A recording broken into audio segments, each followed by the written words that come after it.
Les occasions qu'il était possible de prendre comme date de départ dans le calendrier étaient limitées à Le titre, cher. Naam, cher. 2 points bénéfiques. Ah, d'accord. Parce que je vois pas. كمل. Les occasions qu'il était possible de prendre comme date de départ dans le calendrier étaient limitées à 4. Sa naissance, sallallahu alayhi wa sallam, son envoi, son émigration et sa mort. Ils ont jugé prépondérant de prendre pour début du calendrier l'émigration, car la naissance et l'envoi ne sont pas exempts de désaccord au sujet de leur année exacte. Quant à la date de mort, ils s'en sont détournés en raison de la tristesse que peut engendrer son évocation. L'occasion, c'est donc, il y a une faute. L'occasion, c'est donc réduite à l'émigration.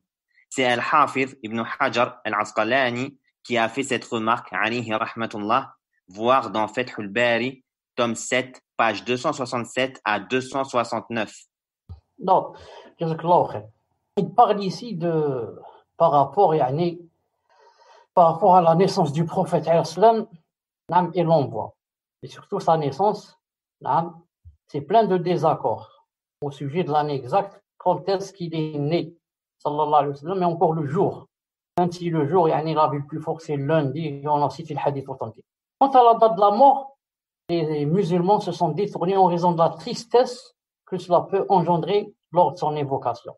Ils n'ont pas essayé à comprendre. Il est mort, sallallahu alayhi wa sallam, il a fait ce que Allah Ta'ala lui a inculqué de dire, transmis ce qu'il a dit de transmettre, alhamdoulilah. L'occasion s'est donc réduite à l'émigration. Donc, ils se sont basés sur la date de l'émigration pour faire de ça la nouvelle année et non sa naissance et encore moins sa mort. Non. Cette remarque a été faite par l'Asqalani ibn Hajar rahimahullah ta'ala. Non. Naam. Donc le deuxième point bénéfique et profitable, certains musulmans ont pour habitude d'établir des célébrations annuelles au mois d'Al-Muharram pour fêter l'immigration. Cette œuvre ne faisait pas partie de la voie de notre prophète Mohammed sallallahu alayhi wa sallam, ni de ses compagnons radiyallahu anhum.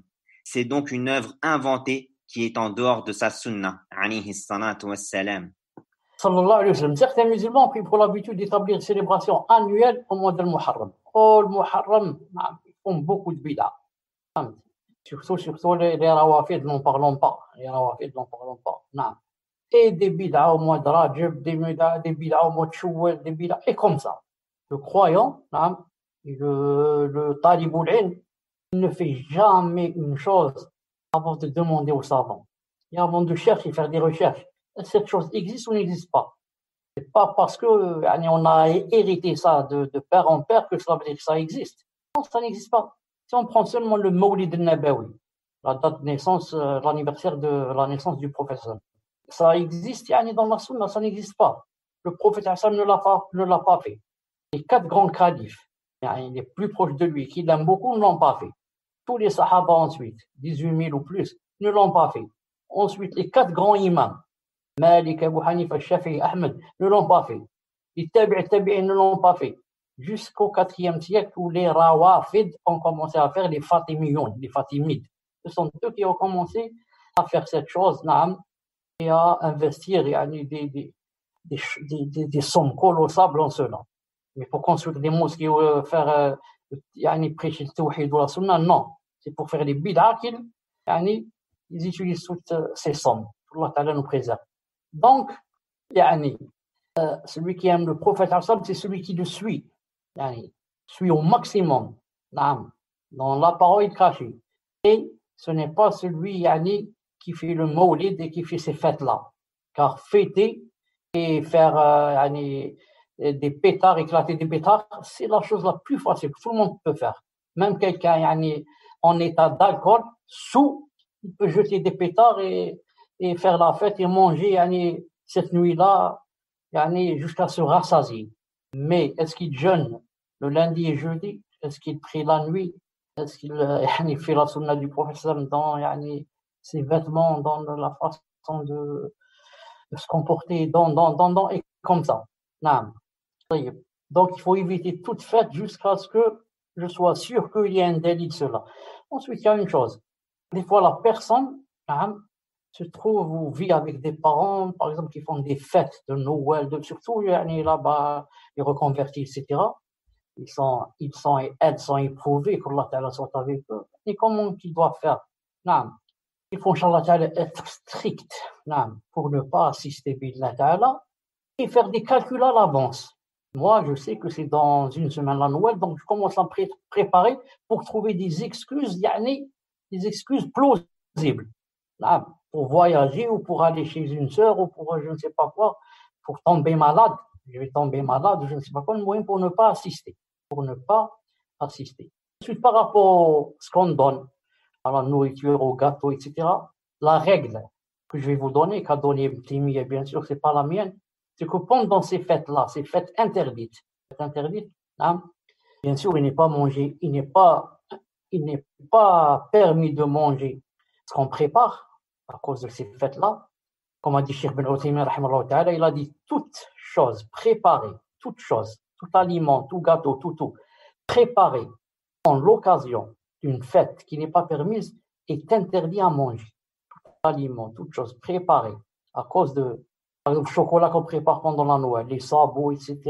Tout ça, c'est haram de manger. Pourquoi? Car on l'a préparé à cause de la Noël. Et la Noël, c'est haram. Donc, la même chose. Ici, je reviens à la règle de Taymiya. Il a dit que, donc, puisque c'est interdit de manger, alors qu'est-ce qu'on mange? Ce jour-là, pendant la fête interdite, tu peux manger ce qui est halal. Ce qui est halal, par exemple, qui n'a pas été préparé. Tu peux manger des fruits. Les fruits ont été préparés, n'ont pas été préparés. C'est Allah Ta'ala qui les a créés. Manger les fruits, tout ce que Allah Ta'ala a créé n'a pas été préparé. Là, ça c'est permis, bi'idhnillah subhanahu wa ta'ala. On continue. Cheikh, corrigez-moi si je me trompe, il me semble qu'une fois on avait vu que pour les personnes à qui on offre, entre guillemets, de force, ou là que les personnes n'arrivent pas à refuser, des plats durant ces fêtes, on pouvait après donner ça aux animaux. Wallahu a'lam. C'est normal, on peut les donner aux animaux. On peut. Il y a un hadith authentique où les Sahaba avaient fait cuire, avaient fait dans une marmite, ils avaient mis comment on appelle ça, de l'âne, avant que l'âne ne soit interdit, car il faut savoir que l'âne était permis auparavant. Ensuite, il a été interdit et est resté consommable l'autre âne, qu'on appelle le zèbre, l'autre âne. Mais l'âne domestique, il est interdit à manger. Alors, pendant qu'ils étaient en train de faire cuire, et voilà que le verset descend, et Allah subhanahu wa ta'ala, et la personne leur apprend que, voilà, ça vient d'être interdit. Yani, Jibril est venu, m'a ramené que c'est interdit de manger l'âne. Dans un hadith ici, il a dit, donner l'asra, l'osara. L'osara, et dans un autre, c'est-à-dire aux animaux. Il n'a pas cité les animaux, il a dit quelque chose comme ça qui ressemble. Alors, les savants ont dit puisque l'animal n'a pas le taklif. Allah Ta'ala ne lui a pas demandé de s'éloigner du haram, ni de prier, ni. Il n'a pas de taklif. Comment on dit taklif? Il n'est pas, disons, chargé de... Il n'est pas responsable. Il n'est pas responsable d'appliquer la charia. Et donc, dans ce cas, il peut manger. C'est pour ça une personne, si elle a quelque chose de haram, et elle a un chien ou elle a un animal qui mange, par exemple, cette chose, elle la lui donne. Il n'y a pas de problème parce que l'animal, il n'y a pas de haram pour lui et il n'y a pas de halal, Inch'Allah Ta'ala.